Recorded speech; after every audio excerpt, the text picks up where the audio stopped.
anyway. All right, what do you think? Shall we? I think we can get the show on the road. Those of you who were here at 2 p.m. are about to hear a reprise of our introduction, but those who are not, welcome.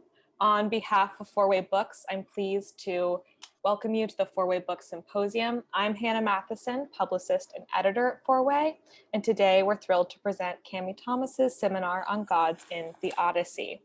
Looking forward, we plan to announce upcoming events soon for both fall 2021 and spring 2022. We'll have in-person and virtual events as we enter a new phase of COVID vaccinations and hybrid programming.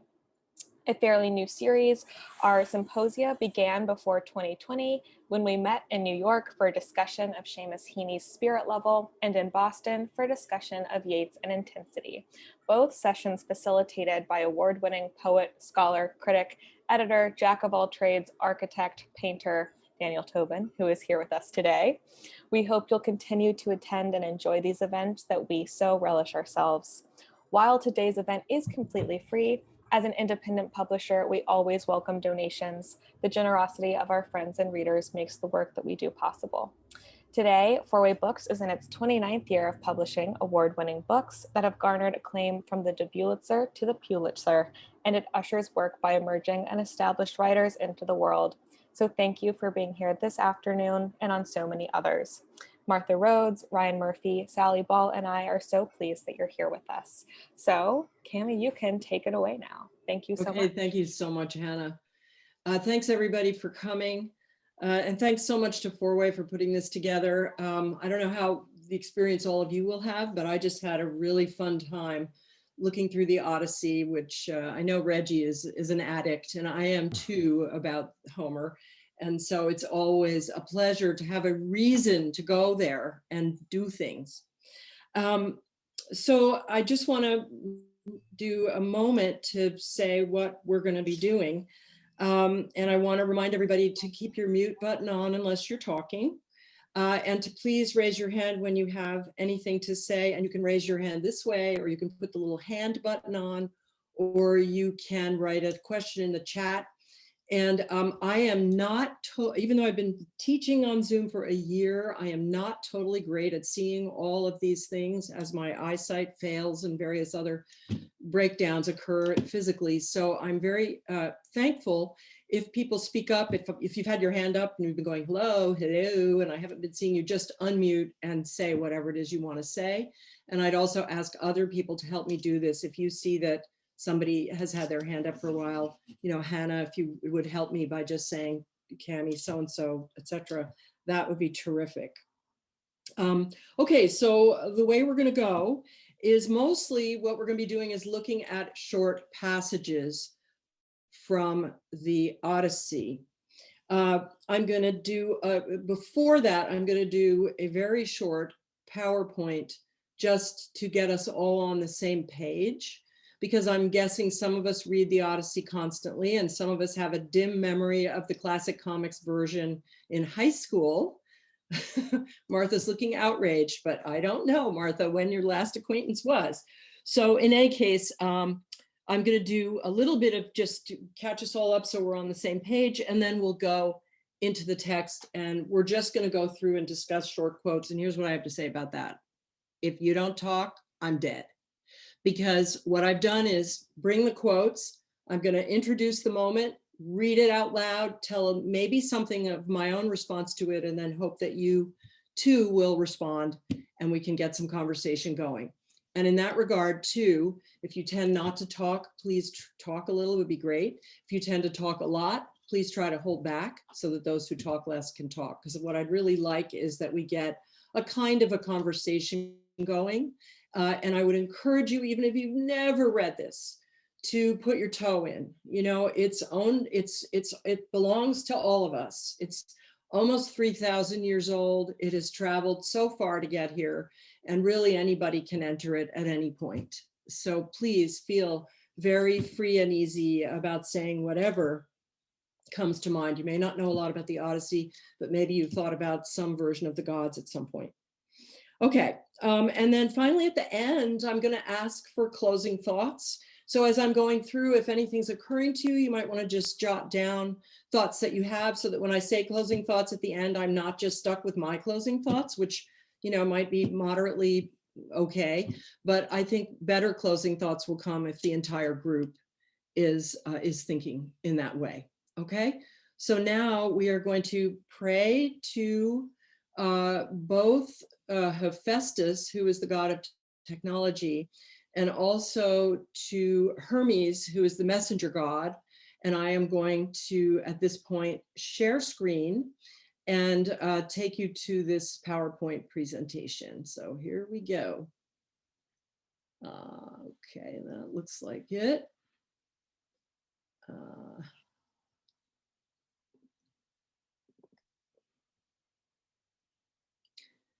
Okay, good. I am Looks great on our right end. where I want to be. There we go. Perfs. Okay.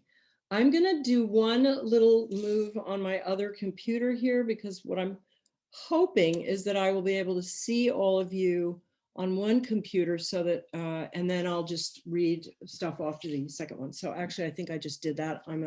Thank you, Hephaestus, and thank you, Hermes, and we must keep thanking them if we know what's good for us. Okay, so I'm just going to begin with the quote that got me started on this topic, and I'm not going to say a whole lot about it. I'm going to ask for your responses to it.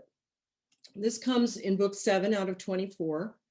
This is toward the end of Odysseus's really amazing wild journey with monsters and gods and water and everything. And he washes up on the shore of the island of Phaeacia, also called Scheria.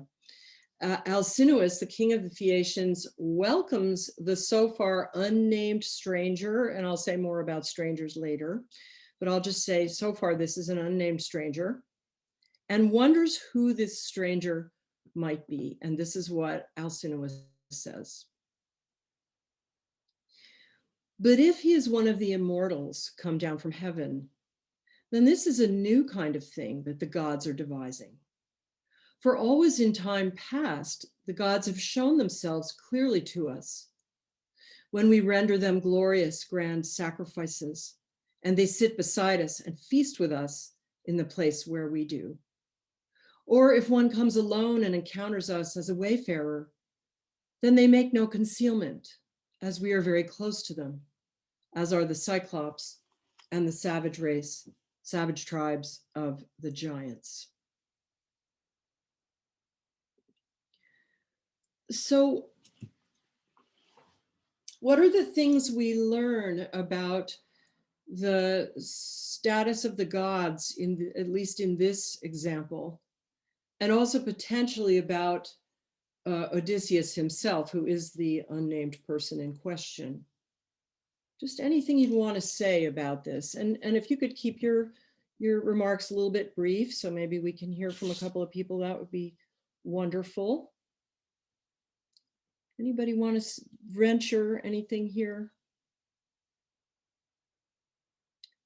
This was very compelling to me. What's he saying? I think we have a hand from David Miller. Go, David. Yeah, well, one thing that I see right off, or that I sort of infer, is that there's something about Odysseus's appearance.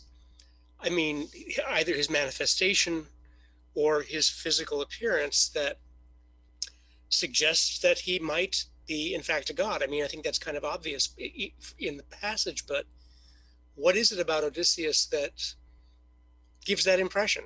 So there's a question. Okay, absolutely great. That's one thing. And we have a lot of times when people think he might be a god, and it's a way of fluffing him up, to make him really look pretty amazing. He's pretty amazing. Whatever else he may be. And what about what is Alcinous saying about his relationship to his own relationship to the gods? What's he surprised about here?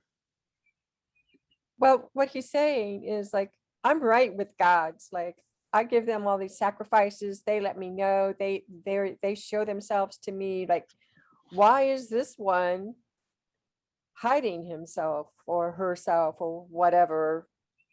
gender it might be, or whoever it is. Like, why the hiding now?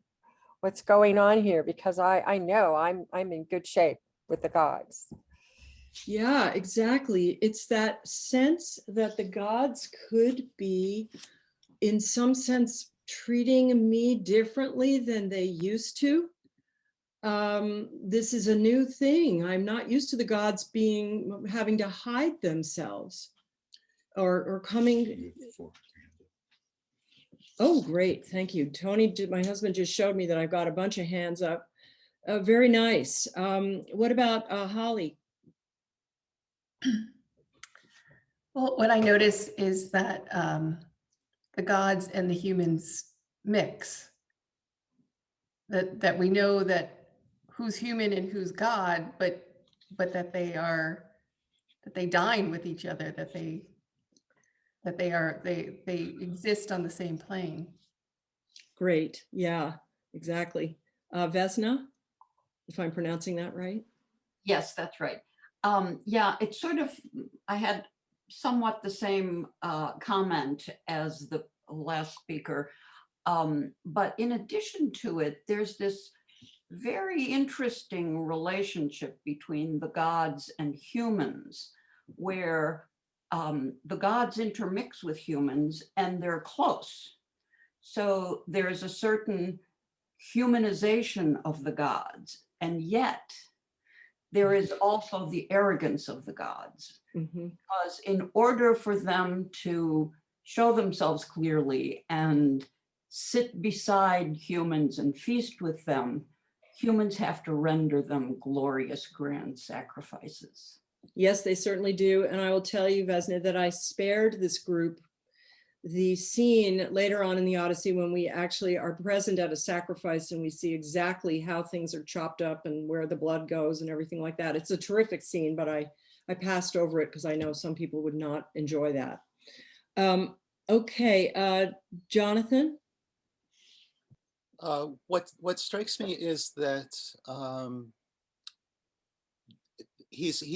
there's something demarking a new kind of thing, but it's in fact not true. He's not one of the immortals come down, and so we're kind of looking at a new era, but it's clearly looking back towards an old era. I mean, it's kind of making a demarcation that doesn't yet exist. Yes, and actually that's interesting because you'll see, you know, the Odyssey was a huge bunch of old stories that were woven together in this beautiful way. And you can see in the story that in some places, it's no surprise at all that the gods come in disguise. You'd be very almost surprised if you saw them in their real person.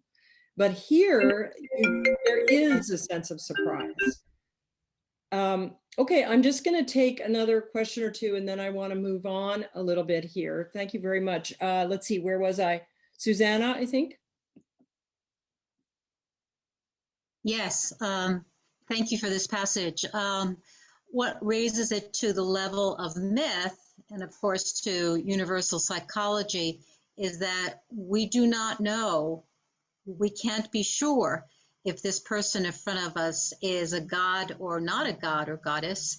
So we have to be very alert. It's a call to awareness and being open, because we never know. And of course, this, I think it anticipates the Christian God. It's a wonderful passage. Thank you so much. Michael. Yeah, Cammy, one thing that always strikes me about this passage that's kind of interesting is that we have seen the gods, but Athena's usually been in disguise very early in the book. So when Alcinous says this, I almost end up reading this as he's just fishing. He's trying to get Odysseus to reveal himself, but it doesn't, I don't know if I really believe what Alcinous is totally saying here in terms of how chummy everybody is with the gods. Good thought, good thought. Yeah, I mean, you can see there are some scenes I'm going to show which are pretty chummy, but on the other hand, there are scenes of total terror, you know, as well. So it's a hard one to call. Okay, just one more, Ellie and Rama. Hey, so Hey. this is really out of left field for me. But when I read this, I almost wonder if it's an appeasement, like, oh, but hey, if you're God, like, I'm cool with it. I'm cool with it. That's how I'm reading it, but, without much other context. Oh, no, no, no. That's very much to the point, as we'll see in a moment. I wanted to say that for myself, what happened to me when I read this is I had this sort of feeling of loss. I remembered back to when, as a child, I was raised sort of in a loose way in the Christian tradition. And I used to think about Jesus, wow, you mean he could heal the sick, and he could raise the dead, and he could still the waters, and he could feed the multitudes with nothing. And I was so amazed by that. And I thought, wouldn't that have been just great to have been there? Because then if I'd have been sick, I could have just gone to him and he could have fixed me right up. And what I felt then as a child was this incredible distance between that story and myself. I couldn't imagine myself way back there. And when I read this by Alcinous, I thought, oh, so there's a distancing that's happening between the humans and the gods. And Alcinous is sensing this and saying, now, wait a minute, is everything changing? Are the gods withdrawing? And that was kind of my emotional entry to this study. I'm going to go on now and just do a very brief primer so that we're all on the same page, and then we'll get back into talking about passages. So thank you all so much for those great comments. You've set it up perfectly. And by the way, I'm using a lot of different translations here because, as I said, we're in the world of translation. I think I've used 7 or 8 different English translations just as I felt like it. And I have to tell you, this is one of the things about translation. I picked my favorite. I picked the one that said the most what I wanted it to say. So there's a little bit of, funny business when I chose some because I like the words better, whatever. But this is Richmond Latimer from 1965. And these are all really good, I think, translations. So here's Athena. She's Odysseus's watching goddess. This is my favorite image of her. I've never seen this statue. It's from the 4th century BCE from Piraeus, the port of Athens. As we know, I think she's the daughter of Zeus. She emerged full grown in battle dress from his head. He had a really bad headache, and I think Hephaestus hit him over the head with an axe, and out popped Athena. And she has both masculine and feminine characteristics. She's got on her chest the aegis, which is the snake breastplate of her father Zeus, and also on her breast, sometimes the Gorgon's head is there. Again, both of these as powerful symbols to ward off evil, probably predating the Greek gods. These are probably symbols that refer to an earlier period. She's got the owl. You can see the owl. Do you see it? Just where, if she pulled that armor down, if she pulled that faceplate down, the owl would be right at her chin there. There's a little owl. She also has this gorgeous horsehair helmet, not in every statue, but in this one, which is, I think it's anachronistic. It's from a period way after the time of the Odyssey. And then she has this graceful female robe. Now, this is a photograph of the same statue, 2 different photographs. And I put them both here to talk about the nature of translation. This is exactly the same statue, but to me looking incredibly different. And I want us to think about how many languages, how many centuries, how many cultures, how much different history, different geography, the ways that we've received this epic, the transmission over time, and I'll talk about that a little more, and even the individual characters of the various readers and translators and viewers and participants in getting this gigantic epic to us. The fact that I've never seen this statue live, even though I tried to one time, but the museum was closed. It's like, it's that wish to be close to the gods. If I could just get there and see it live, I would know more about it. On the other hand, I do have my beautiful version, that I'm very happy to look at. And of course, this is written by Homer, not written, sorry, composed by Homer. And there's a question about Homer. Was there a Homer? I think it's called the Homeric question. Actually, it's gone on for centuries. I'm not going to adjudicate it any further, except just to say there is a fantabulous article in the latest New Yorker about how it was discovered that the Iliad and the Odyssey are probably oral texts. I think that's widely accepted now that they are oral texts. Thanks to my sister-in-law Rama, who's on this call, who sent me the thing for the article. So we're at about 750 BCE, and there are lots of stories traveling around the Greek area. They are compiled in some way by person or persons unknown, but time will tell, perhaps. We call this person or persons Homer, and I'm going to say Homer, and I'm going to say he, but I'm saying those with great humility, because we don't know. If there is a heaven, maybe we'll find out. Okay, brief timeline, won't take you through anything too laborious, but the great palace empires, the Minoan and Mycenaean civilizations go back 5,000 years, roughly. The Minoan Crete, and then the Mycenaean, which is on the Peloponnesus or southern part of Greece. That's how far back they go.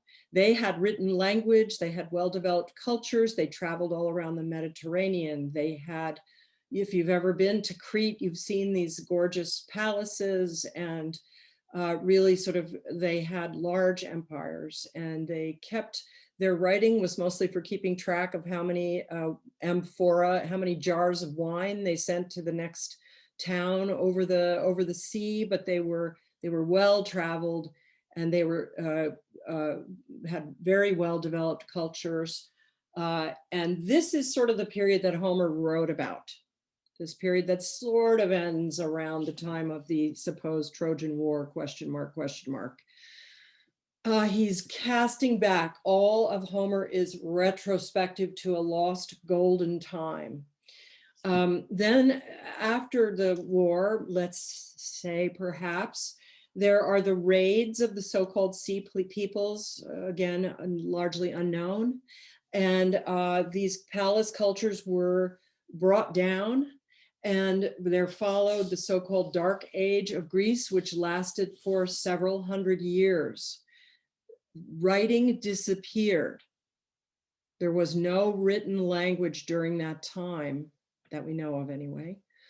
And so when you go to find out about Homer, when I was first teaching Homer, I don't know, 25, 30 years ago, I was thinking, okay, so let me go read about it. Well, you can't read anything from that time except for Hesiod, because there wasn't any written record. So Homer is composed at this 750 BCE, roughly, as I said. And then just to finish up, you have to advance several hundred years more before you get into the classical period with its heights of written language, what we all think of when we think of ancient Greece. Socrates, Plato, Aristotle, Aeschylus, Sophocles, Euripides, great historians, playwrights, philosophers, etc. That's from this later period, which again, also the wars with Persia and with Sparta, between Athens and Sparta. And then finally, Alexander the Great dies in 323 BCE. So just to get the idea of how very long ago Homer was. I'm going to show you just a few images of the palace cultures that Homer's writing about. These beautiful, Mycenae is where Agamemnon lived, and Agamemnon figures large in the Iliad and the Odyssey. Well, this is his kingdom. And then Crete also is constantly mentioned in the Odyssey, usually because Odysseus is telling a big fat lie about where he's from. He never tells who he is in the Odyssey, very rarely. And when people say, who are you and where are you from? He tells a big lie about Crete. Anyway, these are some figures. And I just want you to see how elaborate these are, the rounded figures, the elaborate hairdos, the beautiful clothing and jars and the jewelry around the wrists, I mean the arms and the ankles. And here's this spectacular gold bee ornament you may have seen before. It's only an inch wide. It's made of gold. It's from this Cretan civilization. And then here's the Minoan snake woman goddess. I like to bring her in because you can see certain symbols of Athena. This predates Athena, but obviously Athena descends in some way, because here is this woman with her snakes and her owl, just as we saw on Athena. Now she's got these prominent breasts, which would point to fertility. One thing to remember about Athena is that she's, the Parthenon is dedicated to her. Parthenos means virgin, so Athena is a virgin goddess, so different in some ways, but you can see the descent, I think. And then just a very few images from Mycenaean civilization. Here's the citadel of Mycenae. It's a ruin now, obviously. This is my snapshot, so I'm sorry, it's kind of horrible. This is mine too. This is a very beautiful beehive dome. Funny story about how it was discovered, I'll tell you later if you want, but it's a beautiful architectural feature. I'm standing inside it looking up. And then these are the three deities that you can see in Mycenae. And again, you see the very elaborate outfit, the dress with all the little swizzle swazzles on it, and the finely modeled face and the rounded form. And it's very, well elaborated. And this is the gold mask of Agamemnon. I'm putting it in quotes because we don't know whether it had anything to do with Agamemnon, who may or may not have been there ever. And then the Dark Age, as I said, follows upon. And I just want you to contrast those figures with these, which are also beautiful, but in a very different way. This sort of modeled stick figure of a bard, again from Crete, playing his lyre. And again, this follows upon those other images. And here he is playing the lyre. It's thought that this would be the way the Iliad and the Odyssey would be performed, to an instrument, singing or chanting. Another image. Here's a centaur. Very different. And then I'm going to just briefly talk about the structure of the Odyssey. The whole plot and structure in 2 slides. That's it, and we'll be out of here. It's an epic poem. It's in 24 books. It tells the story of the Greek hero Odysseus's 10-year journey to get home from the Trojan War, which also took 10 years, by the way, so we're 20 years out. He's aided by Athena, and he's opposed by Poseidon. The epic was composed in 750 BCE, roughly, and was recited for hundreds of years before being written down. Books 1 through 4, in the present, Odysseus has been gone 20 years and his kingdom, Ithaca, is overrun with disrespectful suitors who eat his food, drink his wine, and compete to marry his wife, Penelope. To get help, Odysseus' son Telemachus, aged about 20, goes in search of his father.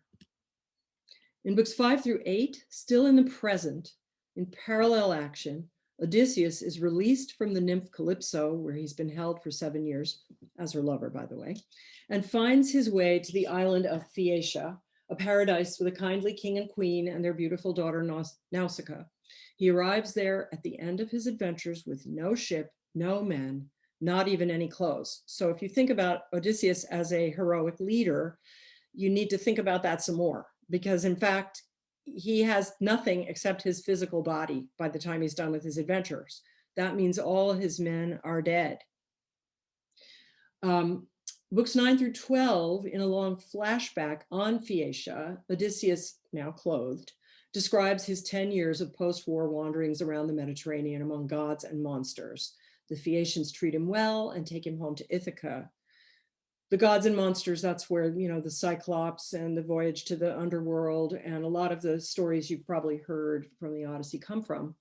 And those of you who might not be super familiar at the moment. And then books 13 to 24, we're back in the present, where aided by Telemachus, Odysseus has to get rid of the suitors, reclaim Ithaca, and reunite with Penelope. That's it, we're done. We did the whole thing, fabulous. I'm just gonna show some images very quickly because I love them. And then we will switch our mode. There's Athena. This is maybe what the statue inside the Parthenon may have looked like. Notice the little person at the bottom to get a sense of scale. And she's holding Nike, Winged Victory, very frequently. Beautiful little bas-relief in the Acropolis Museum, highly recommended. A sweet moment of Athena. She's still got her war spear and her helmet, but she's looking sad or thoughtful. Athena and Poseidon on a jar. A lot of these are from these beautiful vase paintings. Poseidon, I thought this was amazing. It may be Zeus, but maybe Poseidon, discovered underwater in 1926 from the 5th century BCE. So there are still a lot of discoveries happening. As we know, we poets, there have been several Sappho poems discovered in the last 20, 25 years, I think. Here's Hermes. And here's Hermes. And I got to tell you, I think this is in the museum in Olympia. Teddy probably knows, but this is the most beautiful thing I've ever seen. And when we went there, there were a lot of women and a lot of men too, standing around just staring at this guy. And when we had to get back on the bus, the driver had to come and herd us out of this room because we were not wanting to leave. It's just amazing. I think it's marble from Paros, so it kind of gleams and glows as the photograph makes it, you know, sort of shows that aspect of it. Anyway, that's Hermes. Sirens. Cyclops. His nurse washing his feet. Beautiful scene in the Odyssey. Penelope weaving and then unweaving. Penelope's kind of like Queen Elizabeth I, always entertaining and never declaring, winning through limbo, keeping everybody guessing. And I'm ending on this, which is a Chagall painting of Eumaeus, the noble swan, the loyal swineherd who helps Odysseus when he first gets back to Ithaca. Okay, so I am going to come out of the share for a moment and just ask if there are any questions, and then I'm going to go to passages. So how are we doing for time? Okay, we're doing pretty good. Anybody have a question? Susanna, is that another question or one from before? Okay, don't know. One from before, thank you. Okay, One from before. Anybody have anything at this point? Could turn your little Actually, hand on. Just logistically, do you want me to drop the files in the chat now or wait till the end? I think it's fine to drop them in now if you want to. I have for everybody, I have a PowerPoint file and a Word file, and Hannah's going to put them in the chat. I'm going to show them all to you. You don't need to look at them now, but in case you want to keep them, you might want to click on them and then, you know, do whatever you do to save them. I don't know. I don't really know, but Hannah, I think it's fine to do them now if you'd like, whatever seems right to you. Thank you. Okay, so let's see, where are we? I am going to now switch over to the Word file. Can I interrupt a second? Yep, absolutely, go How do you ahead. find the little hand to put a hand up? I think if you roll your cursor over your own image, is that where you find the hand, guys? Or is it down under reactions? Maybe that's where it is. You go It's to under reactions. Okay. So if you roll the cursor around, you'll see at the bottom of your Zoom I got page. it, yeah. Got it? Okay, perfect. And again, please, people speak up because I am really not very good at seeing all of the things that are there to be seen. All right. Cammy, Yes. just a point for the raising of the hands. I believe it's in participants. Reactions is just to put a little icon on. So it's under reactions, under participants. Under participants is where you raise or lower your hand. Yes, that what you're on the lower, And yes, then- participants and lower toolbar. Okay, perfect. Thank you. All right, so let's mute up again, everybody, and I will switch over now to the other. This is a Word file, and I'm sorry it may be a little jerky as you're watching it, but it's easier for me to page around without driving you crazy by going from this page to that page to the other page. This statue you've seen. I just want to put a quote up here from Zeus in book 1, which sets a kind of moral tone in a way, although these moral tones all get erased, in other episodes. But Zeus says, how shameless the way these mortals blame the gods. From us alone come all their miseries. Yes, but they themselves with their own reckless ways compound their pains beyond their proper share. So Zeus is kind of dumping the responsibility back on us. Don't tell him it's all his doing, not having it. All right, so now I'm gonna come in to some of these things I'll spend more time on than others. Some of them I'm just bringing you, and we probably won't get through everything, but we'll do as best we can. I may skip around a little bit because I want to be sure and hit some of these. But I want to just start with this one to show you one little element of the gods. We don't have to spend a huge time here, but it's right at the opening of the epic. So this is book 1 out of 24. The gods are in session. Long after the other Greeks have found their way home after the Trojan War, Odysseus is held captive in the cave of Calypso, as we heard. At a meeting on Mount Olympus, Athena wants him freed, which angry Poseidon has prevented until now. And my interest here really is, how come he isn't preventing it right at this moment? Why is Poseidon not preventing it now? So, all the gods pitied him, Odysseus, except Poseidon. He remained relentlessly angry with godlike Odysseus until his return to his own country. But Poseidon was gone now to visit the far Ethiopians. Ethiopians, most distant of men, who lived divided, some at the setting of Hyperion, some at his rising, to receive a hecatomb of bulls and rams. There he sat at the feast and took his pleasure. Meanwhile, the other Olympian gods were gathered together in the halls of Zeus. But come, says Zeus, let all of us who are here work out Odysseus' homecoming and see to it that he returns. Poseidon shall put away his anger, for all alone and against the will of the other immortal gods, united, he can accomplish nothing. So I just couldn't believe this when I first read it. Odysseus is able to be freed because Poseidon is on vacation in Ethiopia.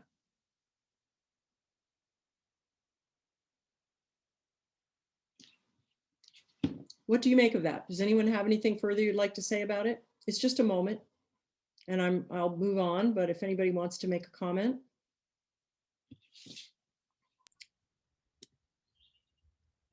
Okay.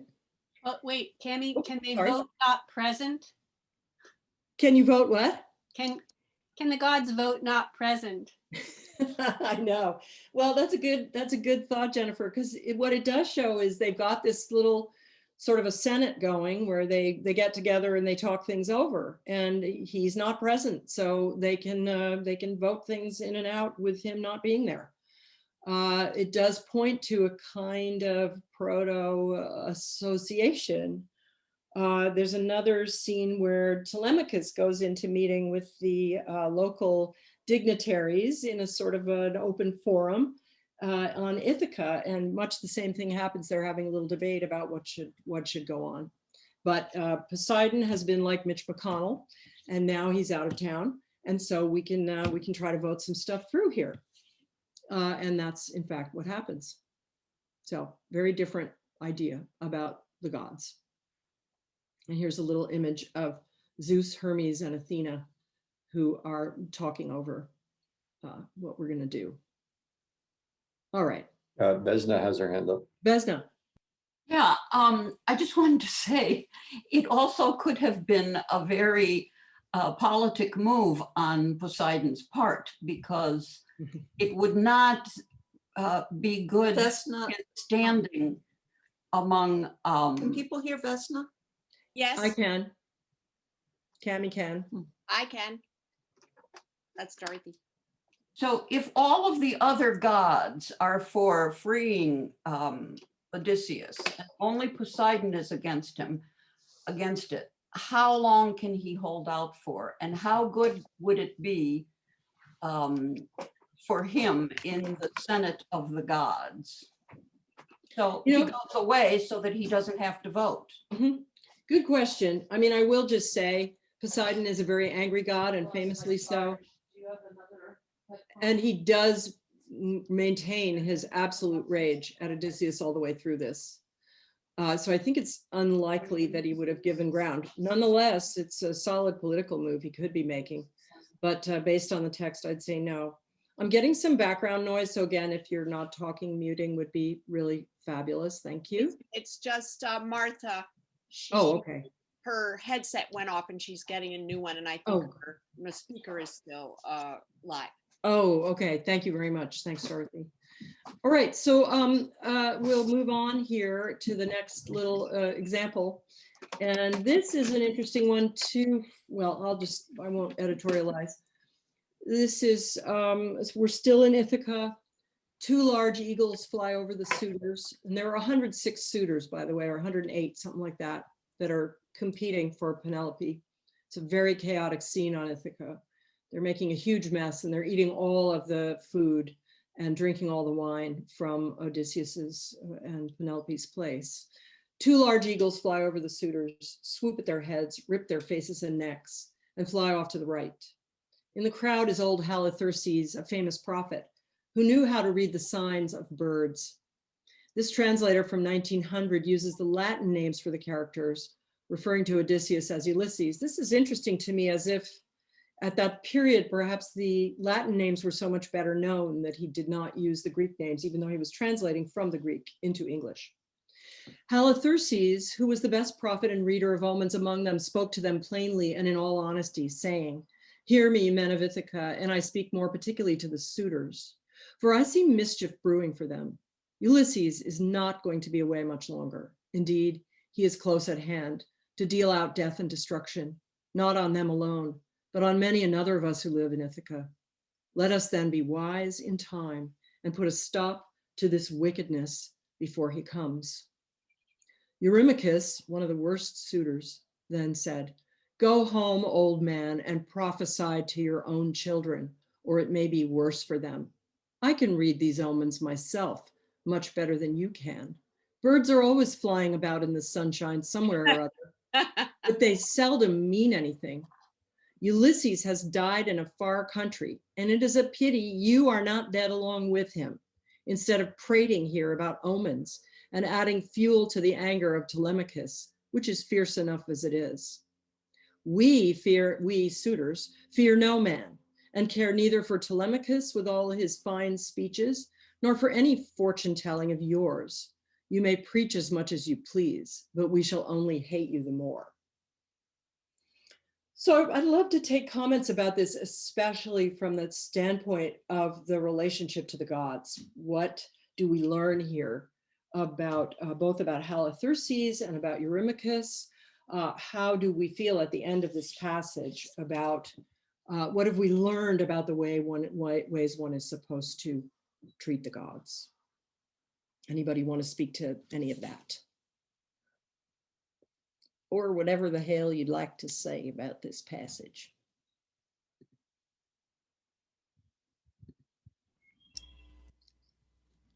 What? I'll jump in. I put my hand up, so I'll jump in here. Well, I think it's definitely not what Eurymachus says, but the passage I think really warns about or warns in favor of a conservative approach to dealing with the gods, and to not assuming a hubris. That's the word I'm looking for. Watch out for hubris. You actually don't know what you think you know. If you think you know better than some of the old prophets. Exactly. It's partly about disrespecting the elder. It's also about not knowing what you're shooting your mouth off. What else? Anything else here? Catherine. I was also just noticing the translation. I mean, it is about hubris, and Eurymachus is going to get it. We know. I mean, we know you can't be disrespectful and plan on surviving for very long. But the other thing is that the translator, I learned, I read the translations of Lattimore when I was in school, but it's by Samuel Butler, who's a novelist. And I'm noticing that this translation also kind of sings a little more, is a little more flowing and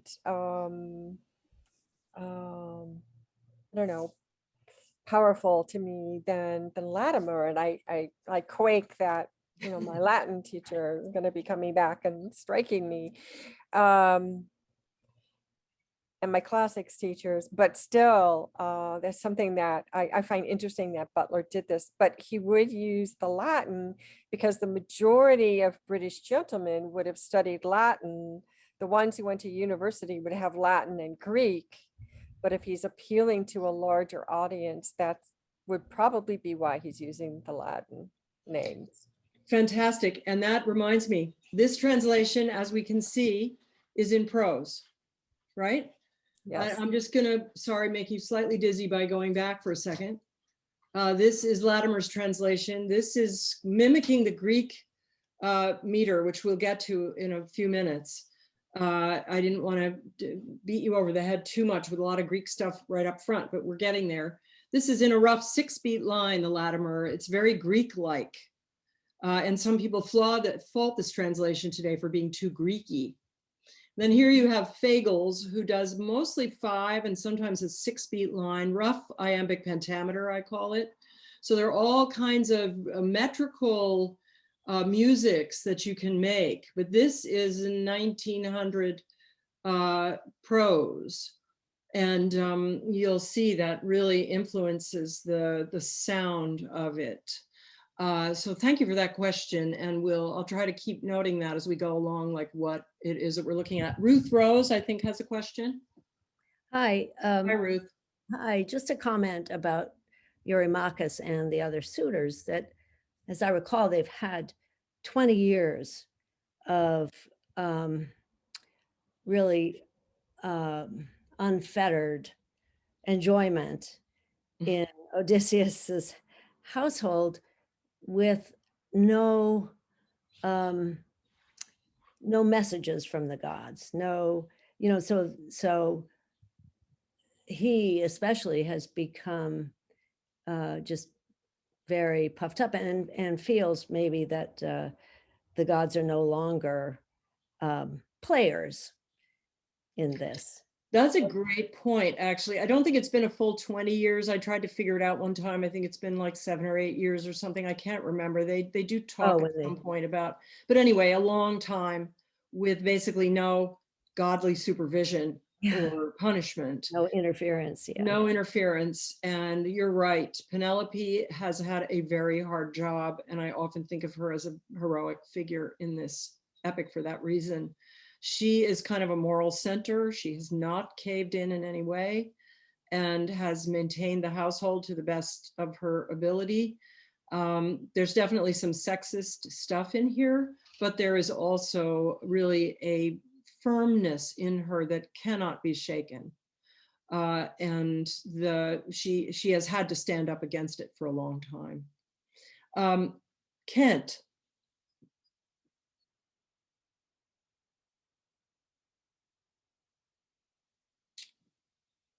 You're muted, Kent. Okay. It's 7 going on 8 years. I just read it in Emily Wilson. Look at that. This is off where we are exactly. I'm looking at this translation and thinking about the audience and how much do they know as the bard is singing this part. And, if you assume different things, if everybody knew the story, then it works as one kind of dramatic irony. If only half the people or less know the story, then you've got Homer doing that thing where he's sort of laying in these forewords, or he's setting up different kinds of conflicts that he wants you worrying about. So that here in that second paragraph, the burden's going over to Telemachus. And of course, that happens next, where Telemachus comes out and drives around and becomes a man, and moves into his 20 years, stops being the kid that breaks down crying in front of the body of the two suitors. Exactly. And yeah, Yeah. way back when we were talking about Alcinous, that I see this a similar thing going on, where Alcinous is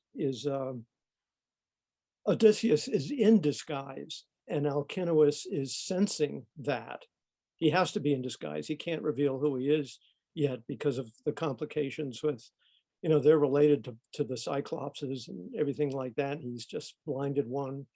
And so he's Right. keeping his identity very low profile until he blurts it out and does half the story for us. And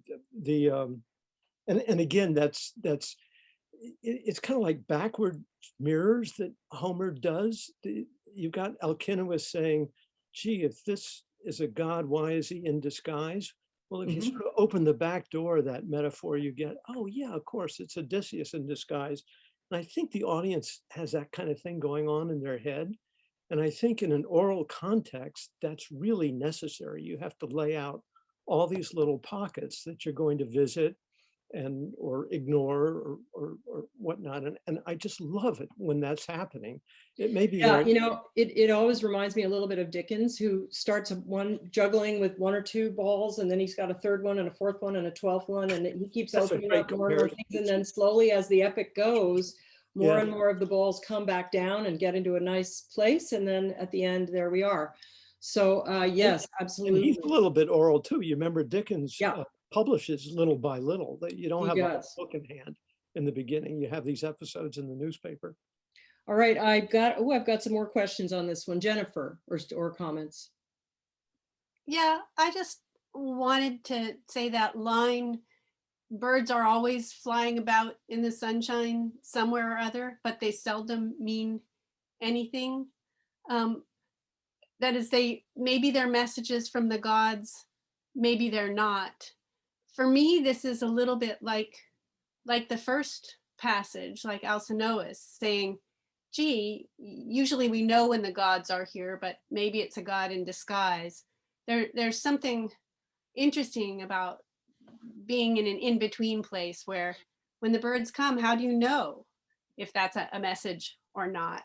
And to me, it says something more about the attitude of the person attending to the stranger who just arrived or attending to the birds.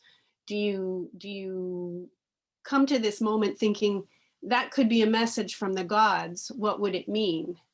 And which is clearly not Eurymachus's attitude. But anyway, I just like that. Birds are always flying about in the sunshine. Indeed, they are. I think the main thing is the disrespect that Eurymachus shows to the old prophet, and that's really usually not a good idea. Vesna? Yeah, I just wanted to pick up on something that you said earlier about Penelope. I think Penelope is really underappreciated because she's been now a single mother for 20 years and having to manage not only the household, but the island and see to the finances of the house of Odysseus Penelope. And she's had no help. So, and meanwhile, Odysseus has been at war for 10 years and then gallivanting for 10 years. And, you know, spewing children left and right all over the Mediterranean basin, while she's been trying to fend off these suitors and keep the economy going. So yeah, she's definitely had a hard row. There's no question about that. Right. Okay, so I'm gonna move on here to this shape-shifting moment when Athena, who is at this point disguised as she often is as Odysseus's male advisor, mentor, who is still hanging around in Ithaca, Athena dressed as a mentor, tells King Nestor of Pylos, which is one of the places Telemachus went to find his father. She says to Nestor, please help Telemachus make his way to Sparta. And again, there she is as this male advisor figure. With that, the bright-eyed goddess winged away in an eagle's form and flight. Amazement fell on the Achaeans there. The old king, astonished by what he'd seen, grasped Telemachus's hand and cried out to the prince, dear boy, never fear you'll be a coward or defenseless, not if at your young age. The gods will guard you so. Of all who dwell on Olympus, this was none but she, Zeus's daughter, the glorious one.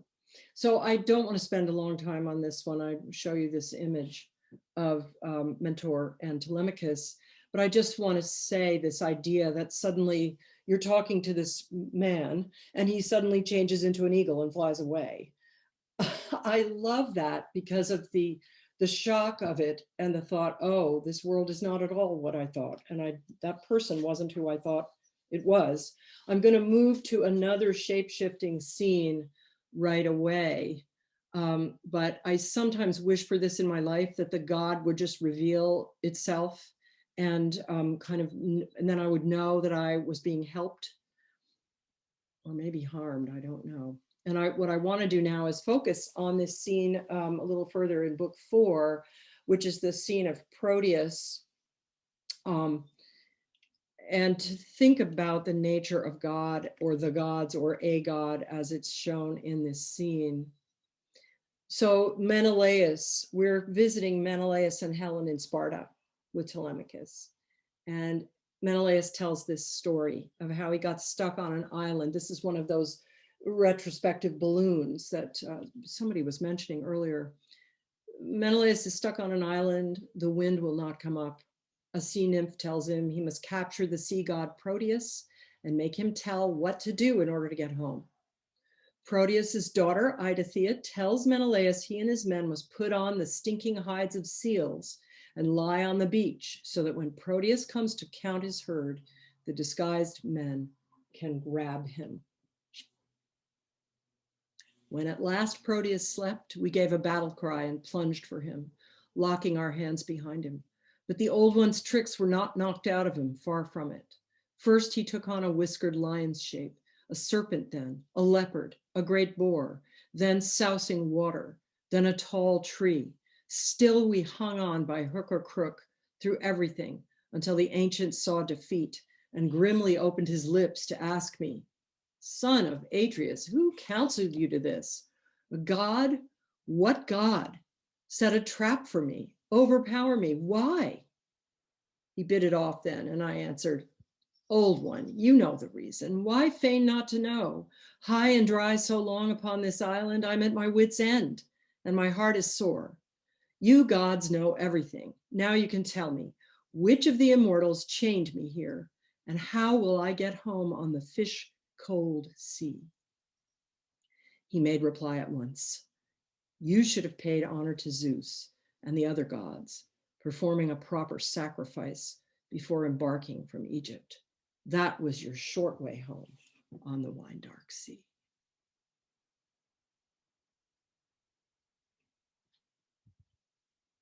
Comments?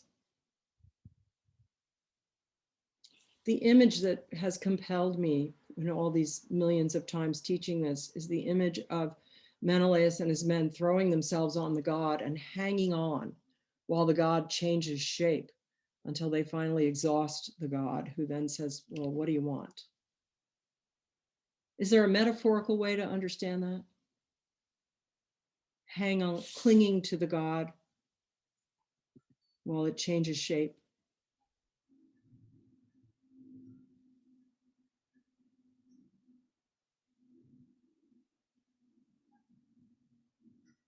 Are you there, Parkman? I'm sure you have something to say about this.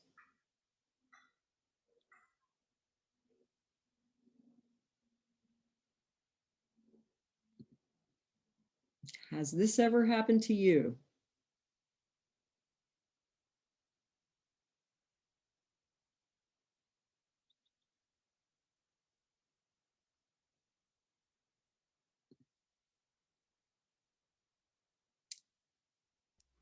David. Well, what occurs to me is it's like one's relationship with divinity or some sense of what is transcendent in times of intense crisis, and your understanding of it.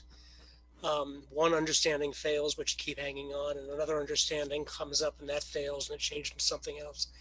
That there's no stability in your feeling or your relationship with, let's call it the divine, until finally something at least provisionally settles and the divine speaks back to you, at least for the moment, perhaps something like that.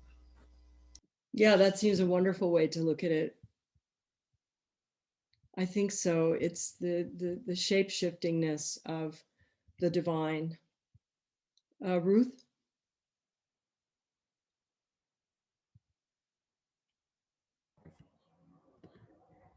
I had a not a divine, but a more just pragmatic take on it, that it is what you do when you're struggling with a problem, and just keep at it. And you know, exactly what was said about the relationship to the divine, but also just the relationship to your own life and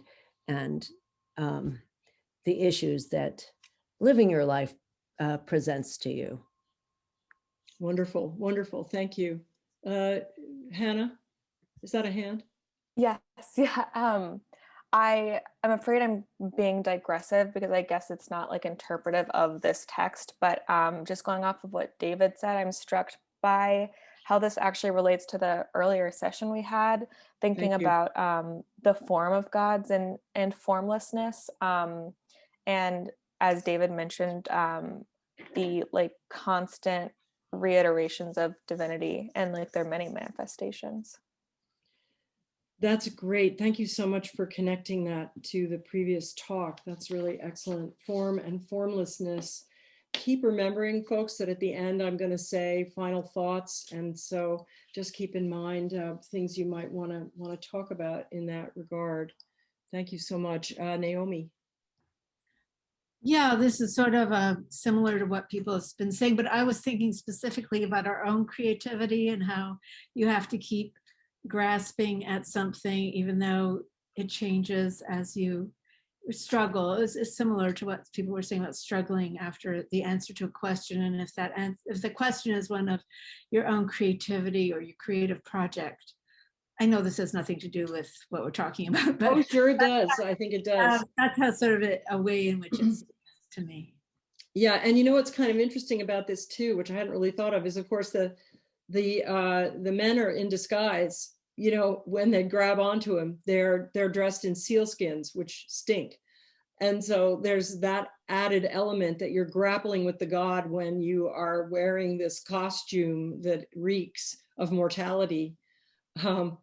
You know, it's kind of a horrifying scene, but they do manage to make it to the end and actually hear from the god. Let's see, Tony. I'm struck how human and fallible when gods are immanent, how fallible they are. So here's Proteus, who's, the men say he's part of the all-knowing, and yet he was tricked by a bunch of people in seal suits. And, you know, and he tried everything from being fierce to being formless, and sort of gave up and said, okay, what do you want? And it's actually warms my heart how human and flawed each of these gods and goddesses are. Yes, I see there's a whole, thank you, Tony. Absolutely. There are a whole bunch of comments in the chat here that I'm just waking up to. And I wonder if anybody who's been posting in the chat would like to speak any of these things. What I've missed some stuff here. I apologize. We'll try to proceed with that in mind as well. Cammy, you hear me? Yes, go ahead, Parkman. Yeah, I just felt like, you know, I was, when you mentioned me, I was it was like Proteus sleeping, and suddenly you were upon me. This is my colleague, everybody. I know this guy pretty well. He's been around the horn with the Odyssey a few times. Parkman, you're not Yes. the only person that happens to. I'll just say, in case you were wondering. Yeah, actually, I'm glad to hear that. But the one just minor thing that I had to add here was that expression by hook or by crook. That's I think Anglo-Irish in origin. And when Cromwell was coming into Cork Harbor to take the city, he was asked by his one of his men how he was going, which way he was going to go in the harbor. And he said, "I will either go by hook or I will go by crook. There are two islands in the harbor." Oh, great. And so anyway, that's I've always liked that little story.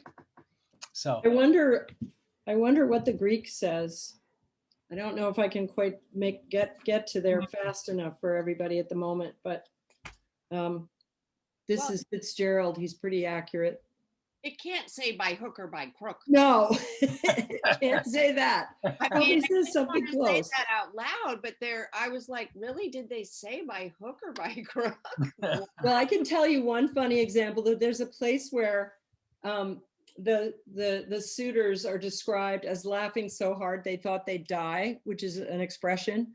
And I thought, oh, come on, Fagels, that's too colloquial. So I got out my wonderful old Loeb classics here, Greek Odyssey, and looked it up, and it said they laughed hard until they were alike to die. So it actually was almost word for word what my transcription was. And then of course I tried to even, look up the Greek, which was not fair to the Greek. But anyway, I could look this up, but I won't take the time to do it now. Thank you, Parkman. Let's see. Where were we? KT? Yes. Hi. I'm Hi. struck. I'm struck by how the question is not answered. Like after the shapeshifting is finished, and they sort of pin him down, he's asked, "How will I get home?" And instead of saying, "Here's how you get home," he says, "Well, this is what you messed up." Right. You've been bad. Right. Which is just another sort of shape shifting that's happening in terms of that lack of constancy, I guess.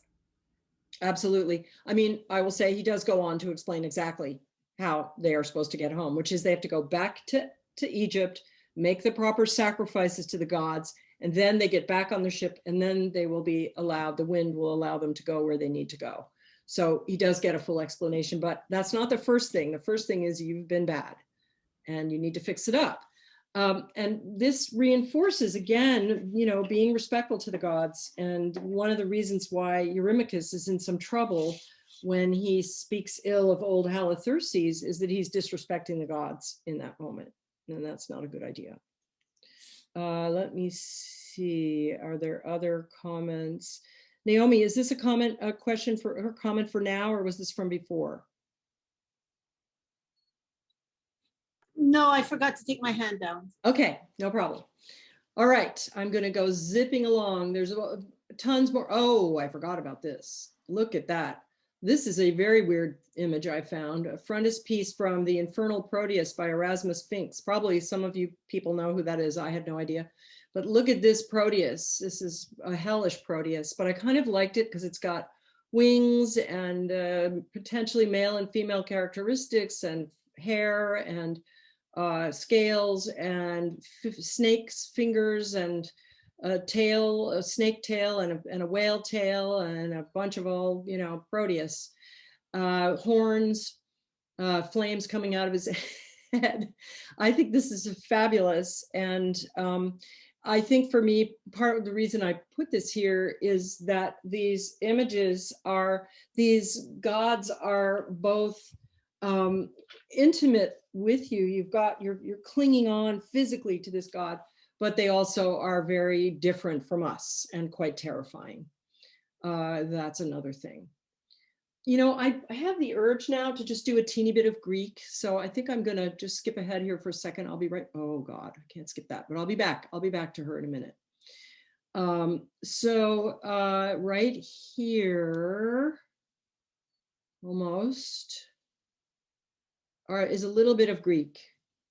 I want to just talk about the verse form of the poem for a second. It's in dactylic hexameter. And I did a big, explanation, but first I thought I would just quote you a couple of lines. This is from Longfellow's Evangeline, and it's the common one that's used to illustrate dactylic hexameter if you were writing it in English, and there's a reason why we don't a lot. It's very hard. This is the forest primeval, the murmuring pines and the hemlocks. You can see the double slashes mark 1 foot from another foot. So you have, this is the forest primeval, the murmuring pines and the hemlocks. It ends with 2 strong beats. And then there's another line, and this I just took it from Wikipedia. I apologize. I don't really know much about Public Enemy or Bring the Noise, but I thought the quote was really helpful. And it is never badder than bad, because the brother is madder than mad. That's the rhythm. And the description of dactylic hexameter, now you know what it is. Da da da da da da da da da, alternating with da da. And the end foot always has to be a da da. But other than that, you can alternate. So the Odyssey, 12,000 lines. Every line is in dactylic hexameter. 6 metric feet or units per line. Each foot has either a dactyl, ba, da, da, or a spondy, ba, ba. The last foot must always be a spondy. So that's what it is. And you think about the Iliad being 15,000 lines and the Odyssey being 12,000 lines. That's a lot of lines in this meter, especially when you consider it was orally performed. Now, of course, meter helps in oral performance, as we all know. It's easier to memorize poems than prose by a long shot. Okay. Then there are also epithets in the meter. This helps click things into position. Some of them they all have a sort of similar rhythm, and they also identify the characters in ways that make it easy to keep remembering. If you're sitting there in the audience and you're listening hour after, maybe you listen for a couple of hours and then we break for lunch and then we come back and listen some more. You and I don't have this capacity anymore. I know I'm pushing it by getting you guys listening, but you've been talking really well too, so that's good. But in any case, here are some of the famous epithets that come in metric rhythms that click easily into the meter. Rhododactylos eos, but a da da da da da. Rosy fingered dawn, rhododactyl eos. And then gray or glittering eyed Athena is Glaucopis Athena. Ba ba da da da. It's bump ba da dum bump. Okay, that's the end. Dump da da dum dum. Dactylos eos or Copis Athena. And then finally the wine dark sea. Oinopa ponton. Ba bum bum bum bum. So you can slot those in as needed, and it's useful. And then we know, oh, right, the rosy fingered dawn, there are many of them in the Odyssey, many, many, many that help, red-haired Menelaus. Okay, now we know it's Menelaus. And then there are some key words that I think would be nice to know. Nostos is a longing for home. And that, of course, nostalgia. And that's the aim of the Odyssey. Odysseus is trying to go home. So it's a key word. Metis, that means cleverness. And it's Odysseus's main trait. There's a word that describes him in the first line of the poem, polytropon, meaning many turning or many turned. He's either turning himself or he is being turned. This is the first word describing him. And then this very important concept, xenia, of hospitality, which we've already seen with, rather than Alcinous saying to Odysseus, who are you and where did you come from and why are you here? He welcomes the stranger, he gives food, he gives drink, he gives a bed, he hasn't actually clothed him, other people took care of that. But this radical hospitality must be given to every stranger. We think about that ourselves as we have so many problems and violences around this now in our own world. That's not to say there weren't a lot of wars going on all over in the ancient time, but there was this idea, this stranger that comes to your door might be a god in disguise. So observe the rules of Xenia. And then finally, kleos, that's glory or fame. We all want it. What does it mean to get it? Obviously, it can be complicated and difficult. Okay, and then one more Greek lesson and I'm done. These are the Homeric similes, heroic similes. They're all through the Iliad and the Odyssey, and they're gorgeous. And I try to adapt them to my own modern poet's use. It's not always that easy to do, but they are extended similes, which interpret the action and also predict what will happen. In their first meeting, Odysseus at night and in disguise is telling Penelope what he knows about Odysseus. It's a very odd scene. She is used to, when strangers come, ask them whether they have news of her husband. Odysseus is in disguise as a crumpled up old beggar. He's been helped by Athena to look awful. And he goes undercover. She says, have that man brought to me so I can talk to him. And he says, please tell her I can only come at night. And I think because he wants there to be as much darkness so that he can be disguised from her. So he comes in disguise and she says, what do you know about Odysseus? And he starts telling her things that are true, that she knows to be true.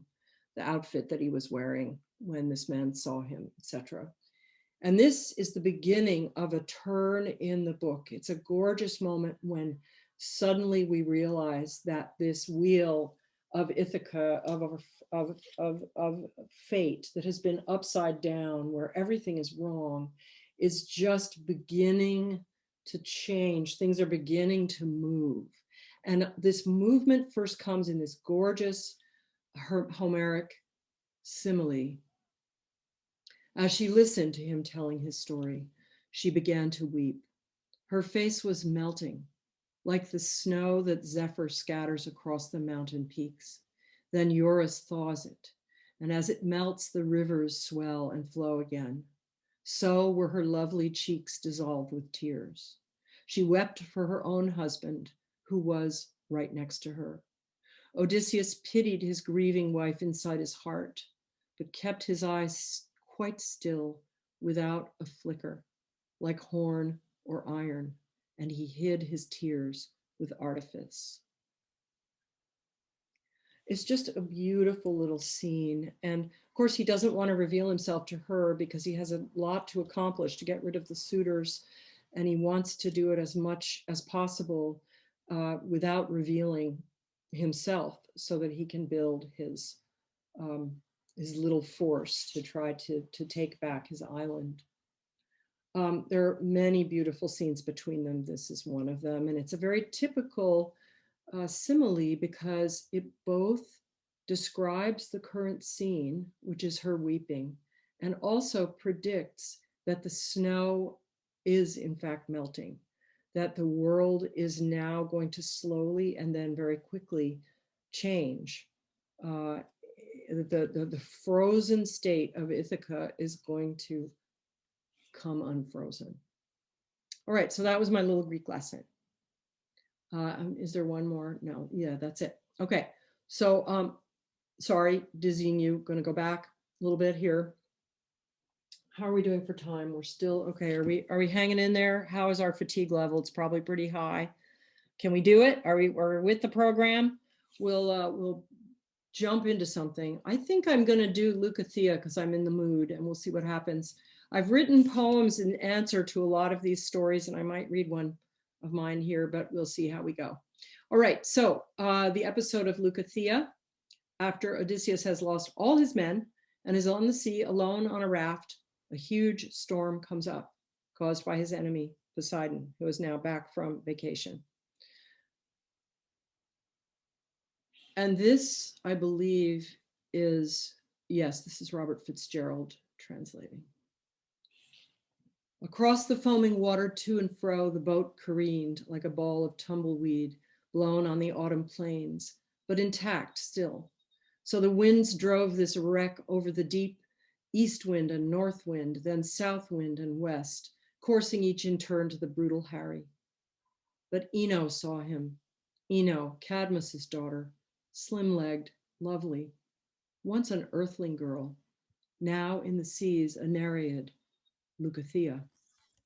Touched by Odysseus's painful buffeting, she broke the surface like a diving bird to rest upon the tossing raft and say, "Oh, forlorn man, I wonder why the earthshaker, Lord Poseidon, holds this fearful grudge, father of all your woes.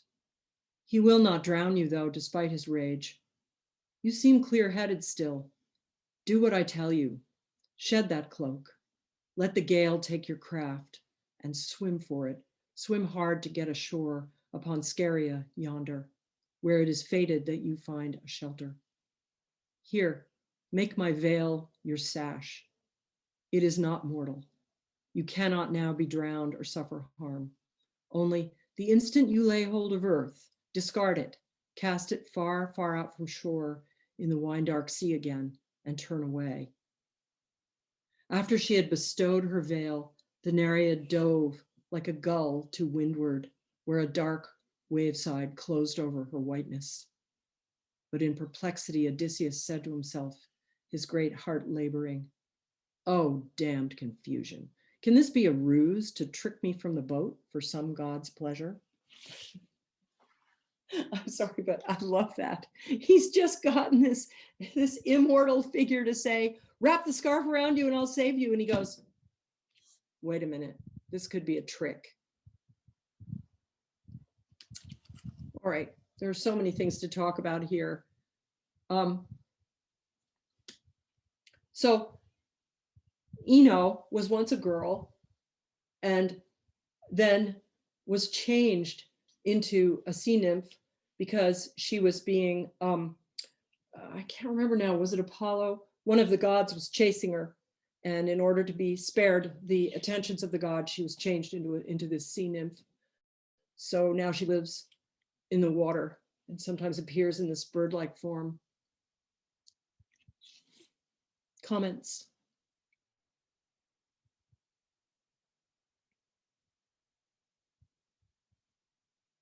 I'll ask one question. Why does Odysseus immediately think this might be a trick? What does this reveal about him?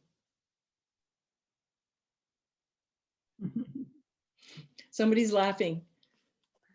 Go ahead, speak. Because he himself is unreliable and a trickster. Exactly. He's a total trickster. He lies like a rug constantly. And so when he's told something, his first thought is to doubt it. I mean, he goes up to his own father at the end. And instead of saying, "Dad, I'm so happy to see you," he says, "Who are you, old man? You look terrible." You know, and he starts lying to him again. It's almost mean, but he can't help himself. Michael. Yeah, I was just going to say, even when he first gets back to Ithaca and he meets Athena in disguise on the beach, she says, "Who are you?" And he goes into this whole tale about how he's some guy from Crete. I mean, he even lies to Athena. So he's so used to acting this way. He doubts and he lies. He's got that down. Yeah. I can't believe I like this guy after all these years. I still find him completely engaging and fun, but you know, he's terrible, really. Any other things people notice here? What about this idea of this formerly human creature who is now a sea creature she's been made immortal? Would you make that trade? I'll show you this gorgeous picture, image I found of her. This is a terracotta Let me just find the date again. It's 4th century BCE. It's Italian. I just think it's so beautiful. You could see there's still some dye. She had red hair apparently. And there she is, looking simultaneously intimate and distant, I would say. I guess the thing that compels me is the idea that you could be human and then change into this other thing, and maybe the change isn't always so much fun.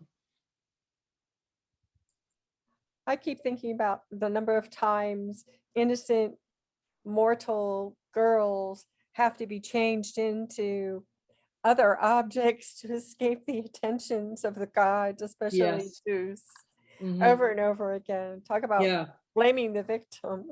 Apollo and Daphne. Yeah. And also I think about Disney using this, like the sea creature to the land creature, that liminal space in between, and having to make a choice between the two. Is that something like, isn't there like a favorite movie I've not seen about a mermaid kind of figure in the Disney landscape? Absolutely. The Little Mermaid. Is that what it is? That's what I'm thinking of, right? Yeah. The mermaid. Mhm. Any other comments? Let's see. Plus ça change, Dorothy says, you know, absolutely, this is a familiar scene. And I'll put the passage back in front of you. Sorry about that. I think maybe we'll just do one more after this. I mean, the reason I was saying it was plus ça change is just because this idea of the innocent virgin, whatever girl, and the I don't know, how could you say it, this sort of domineering god. To me, the notion of being transformed in order to escape the attentions of the gods, it could also be a transformation that results from the fact that you try to deny their intentions, like Echo, for example, or Io, both turned into a cow and a echo, as a result of resisting the attentions of the gods. It's just I just find the whole, whatever's going on there in terms of constructing power and the relationship to virginity is very deep. I think it is. And that's one of the powers I think Athena has, is in virginity, is in resisting. And also one of the powers of Penelope, she's not a virgin, but she refuses to be with any of these men. You don't always have the option to say no, you know, but Queen Elizabeth I did, and did say no very successfully in her political life anyway, to any suitors. Okay, maybe I'll read the poem that I wrote from this episode, and then we'll do one more and we'll be done. And I'm just saying that this text is so flexible that whatever your needs and desires may be, you can open at random and read 20 or 30 lines and then just take one of them as an opening line and write a poem. There's a ton of space here. And there are many characters like this one, Leucothea, who are not fully realized. You know, you see this character for a moment and then gone. So here's my poem. Sea nymph Leucothea. Swimming beneath the dark waves, I feel the storm, pressure in my ears, and look up at Odysseus, his pale legs churning in the ridges, naked, alone, clinging to a spar. As a bird, I break from stinging foam, land on his broken mast. Once, I was Ino, a human girl. Humans in the sea cannot breathe unless the gods transform them. This man will be abandoned. The angry god will let him die. I remove my magic scarf to wrap around his middle, but as I reach, he shrinks away. In his face, I see I'm no longer human. Still, he takes the scarf, and it scares the water calm. I sink back into the cold and foreign gloom that is my home. Turn and swim down.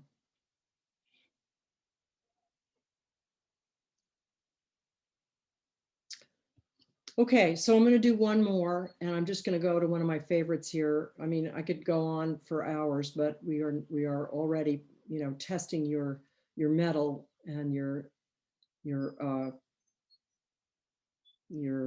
will. So now I have to pay attention to what I'm doing so I can find it. Oh wait, that was it. Okay, this is really a terrific moment. It's just fun. I'm giving it to you for fun, folks, and that'll be our way to end. Okay, so Athena's a constant helpful guide for Odysseus, and why would that be? In this scene, Athena appears to Odysseus. He's just gotten back on Ithaca. He doesn't, of course, he arrives on his own island and he doesn't know where he is. He wakes up in a mist and says, "Where?" I have no idea. And this little shepherd boy appears, who will guide him. I mean, it's Athena. Odysseus, and the shepherd boy says, "Who are you?" And Odysseus lies to the shepherd boy. That is, he lies full face to Athena about how he's this guy from Crete and blah, blah, blah. And then, as his story ended, goddess Athena, gray eyes gleaming, broke into a smile and stroked him with her hand. And now she appeared a woman, beautiful, tall, and skilled at weaving lovely things. Her words went flying straight toward Odysseus. Any man, any god who met you would have to be some champion lying cheat to get past you for all-round craft and guile. You terrible man, foxy, ingenious, never tired of twists and tricks. So not even here on native soil would you give up those wily tales that warm the cockles of your heart. Come, enough of this now. We're both old hands at the arts of intrigue. Here among mortal men, you're far the best at tactics, spinning yarns, and I am famous among the gods for wisdom, cunning wiles too. Ah, but you never recognized me, did you? Pallas Athena, daughter of Zeus, who always stands beside you, shields you in every exploit. So I guess what I loved about this is that the reason she's on his side is that she likes him. They're two of a kind. It's not moral. It's not about his fine moral standing. It's not about the way he's struggling for the greatness of civilization. It's just about the fact that they're both crafty. And they have, as you can see here, there's other examples too. They have a very close relationship. There's one moment when she actually signals him with her eyebrows. Nobody else sees her, and he looks over and she sort of signals him with her eyebrows, "Come over here, I want to talk to you." So they have a level of closeness that's built of this similarity between them. Okay, let's see, Reggie, remember that when Odysseus revealed his name to Polyphemus, it didn't work out so well. He'd better success when he said he was nobody. Exactly. A very important point, Reggie, that the wit has kept him alive. I mean, he's kind of a Bugs Bunny figure. He's not about brawn, he's really about cleverness. I always think that Odysseus is like Bugs in that way. He's just clever. So, what would do people have any comments about this little scene of great intimacy, happiness? Can I think you have your hand up? Sorry? There we go. Picking up on Reggie's, which I think he raised some time back. I was going to call you over to him. Anyway, this is how he survives. It's really how anybody survives against massive authority, isn't it? If you have an overbearing figure in your life, a parent or some authority, you learn guile, right? You learn to tiptoe around it. You learn to sneak and fool them. And I'm wondering, since this is really the written text of the Greek culture, much as our Bible is or the Quran is, You know, it's one of the great written texts. Is it being recommended to the people, to the culture, that this is a smart way to survive? That you do need to cheat, you do need to lie, you do need to play your odds all the time. Terrific. And you know, it's so funny because it's sort of like, oh, so that's what we learn. Yeah. We learned guile because we needed to survive. I love it. Reggie, did you have more to say there? Yes, thank you, Ken, for bringing that up. It is, again, we talk about the guile part, and he does have to use that all the way through. In the end, he has to prove he's a warrior, though, because he has been sort of called out when he gets to Phaeacia. But when I think about the way he has to survive, one of the things I brought up and I put in the chat was about how he had to survive with Nausicaa. And he comes out of the woods and he's naked, and this is a young lady who's with her other young women by the sea, and he recognizes that she is of royalty, but he cannot just walk up to her because women were being sexually predated upon as then. So he had to pretend she was a goddess, you know, and falling at her feet, because then he knows that she would recognize that if he thinks I'm a goddess, then he's not going to try anything. Therefore, I can take him into my confidence. And then there's also, you know. Oh, and Reggie, I love how he also says, and your parents must be wonderful people. Right. Kind of like, you know, you're really not going to hit on somebody when you're complimenting their parents. Absolutely. And you can and I'm safe to take home. You know, I'm safe to take home. Yeah, exactly. And all of that. So yeah, he goes through this whole thing where it's always about his survival. And as Ken brought up, yeah, he knows what he's up against.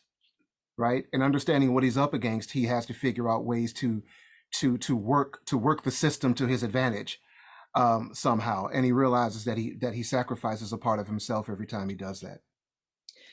Absolutely, very, very good point. There were so many scenes I didn't get to, and that was one of them. It just the time flew by.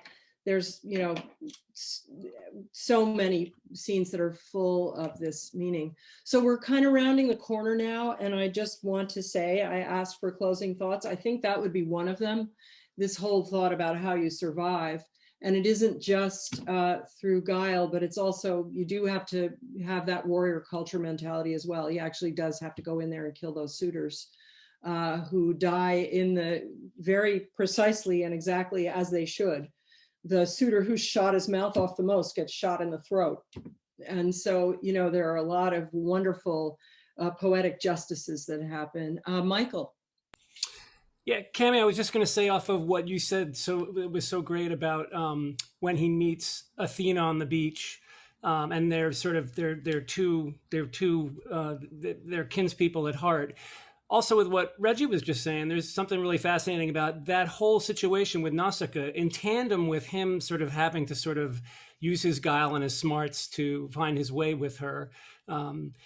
Athena's planned that whole thing. Athena's visited Nausicaa in a dream and said, you ought to go do some laundry. You ought to go down by the water and do that. So it's both of them working their kind of magic at the same time, even though they're not interacting. It's kind of amazing in terms of how that takes place. Absolutely. And one of my favorite, one of the reasons I was going to do that scene is that Athena puts bravery into Nausicaa at the key moment so that she will not run away like all the other girls do. They're all down there playing on the beach. Suddenly this naked man shows up with an olive branch over his private parts. All the other girls take off, and Athena breathes bravery into Nausicaa to stand still and listen.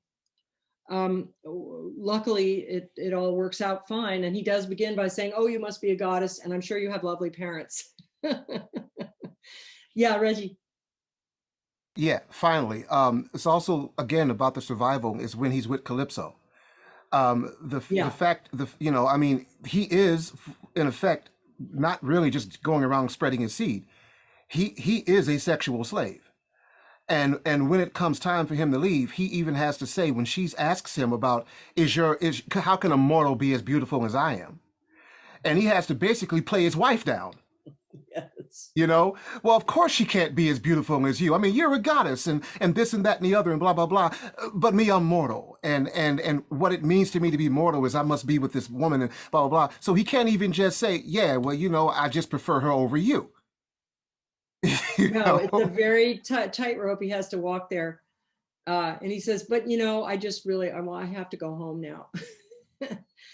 It's pretty incredible. So other closing thoughts that people have, like having listened to all this, and believe me, I had pages and pages more of fabulous stuff that you haven't heard. I'm sure you've all, if you haven't read it, go for it. I think the new Emily Wilson translation, the first English translation by a woman, is a very good one. It's impossible poetically what she did. She translated it line for line in iambic pentameter.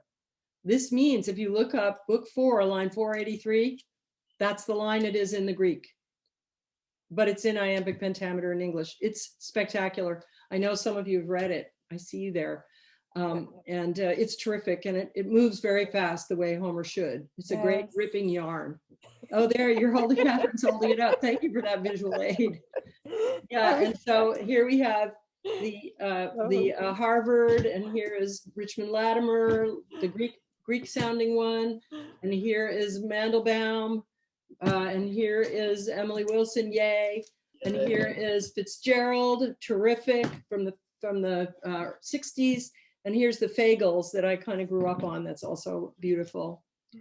But that's irrelevant to our closing thoughts. What are they? Dan, you look like you want to say something. No, Cammy, just a marvelous job. I was enthralled the whole way through. Oh, I'm so glad. I'm so glad. How about anybody else? Closing thoughts. Kent, I'm sorry, you have your hand up. My apologies, Kent. Go for it.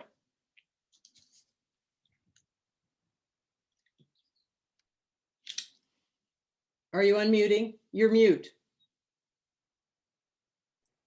There you Take go. a look at the, what's her name, who wrote Circe. It's a lot of fun. And your poem, Cammy, reminds me of it. I really like that poem, especially the last couple of lines. It's really moving. Thanks, I know. Thank you very much. And I'm just reading Circe now. I've resisted, but it's actually quite fun. Who wrote it? Miller, somebody? Madeline Miller. Thank you. Madeline Miller. Yeah. Madeline Miller. Great. It takes the later, it takes some of the loose stories that Homer didn't pick up on, with Theoclymenus and so forth, and Circe's child by Odysseus and everything like that, and puts them together just terrifically. And she's really drawing from material that Homer didn't draw from, but had at hand, I think. Anyway, you know, the Homeridae and stuff like that. To go to Longfellow with the dactylic hexameter is so misleading. Have you all ever run into that? You know, the Greek line is not stress like ours, da da da da da da da da. It's duration. So rhododactylos comes out like they're all the same, but the first syllable is longer, is twice as long as the two following ones. That gets extremely complicated when you try to scan it sometimes. On the other hand, it will lead to insights when you actually look at text and try to read it aloud and see what's going on, or look how an epithet fits in. I am sure that is completely and absolutely true. And also it just is a little easier, I think, to get some idea of the different rhythm of it potentially. But anyway, I wanted to just take a moment to say, to ask if you have things to say that for me, one of the main things about this is that the text has lots of layers. In some places, the gods seem bent on justice. In other places, they seem bent on petty jealousies. Sometimes you see people who are absolutely convinced of their deep beliefs, and other times not so much. I find that I can read these episodes metaphorically. Sometimes that really helps me enter them, to think about the metaphor of them, as we did with the Proteus episode. And also I find the Greek gods very believable, because they explain the kind of random strangeness of the world as it appears to me. The single God idea sometimes is problematic because of the degree of suffering that exists. It seems unmotivated, but if it's a bunch of gods fighting things out, then somehow that suffering might make sense to me in a way. Is there anyone else who would like to speak a closing thought? Well, one Anything closing for thought Virgie? for me, for Hannah and Martha, could we do this again in a week?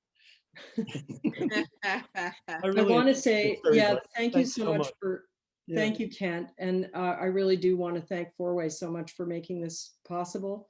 And thanks to all of you for your good attention over this long time when we all have Zoom fatigue. Go and go out into the day. Thank you very, very much. And Martha, Hannah, Ryan, everybody at Fourway, thanks so much for doing this. And everybody, remember, independent presses contribute often and earnestly because they're really important to keep them going. I am so, so grateful to Fourway for everything it has done for me, which is incalculable, really.